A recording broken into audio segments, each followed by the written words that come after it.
আসসালামু আলাইকুম, রুদু মিশেল কুকিংয়ে আপনাদের স্বাগতম। আজকে আপনাদের সাথে শেয়ার করব পাতাকপি দিয়ে পাকোড়া ঘরোয়া উপায়ে, সেটাই আপনাদের সাথে শেয়ার করব। আসুন দেখি। প্রথমে আমি কুচি করে পাতাকপিগুলোকে ভালো করে কেটে নিয়েছি, ধুয়ে এবং আরেকটি বলে উঠিয়ে নিব। যার যার পরিমাণ মতো শেষে পাতাকপি নিয়ে নেবেন। এখন আমি কেটে রাখা পেঁয়াজ আর মরিচ দিয়ে দিব 1.5 টেবিল চামচের মতো মরিচ গুঁড়া, 1/2 টেবিল চামচের মতো হলুদ গুঁড়া, 1/2 টেবিল চামচ ধনিয়া গুঁড়া, পরিমাণ মতো লবণ দিয়ে এখন আমি এগুলোকে ভালো করে মথে নিব। মথে নেওয়ার কারণ হচ্ছে এগুলো যখন আমরা ভাজবো তখন যেন তাড়াতাড়ি সেদ্ধ হয়ে যায়। ময়দা বা আটা দিয়ে এই নাস্তাটা বানানো যায়। ঝটপট বিকালের নাস্তা হিসাবে আপনারা বানিয়ে খেতে পারেন।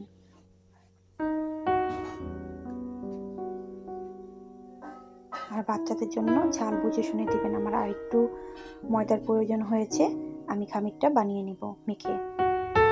আমার মাখা শেষ, দেখুন খামিরটা এরকম হবে। আমি এখন ফ্রাই প্যান বসিয়ে দিব। ফ্রাই প্যান গরম হয়ে আসলে দিয়ে দিব তেল। এখন যার যার শেপ অনুযায়ী ছোট বড় আকারে আপনারা ভেজে নিতে পারবেন।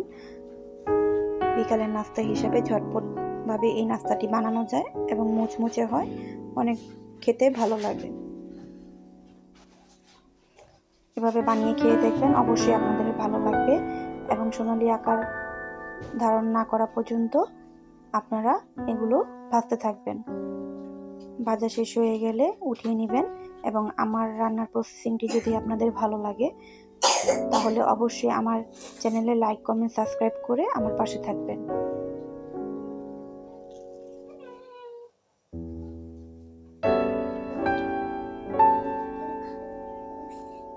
সুস্বাদু একটা নাস্তা। সবাই ভালো থাকবেন। আল্লাহ হাফেজ।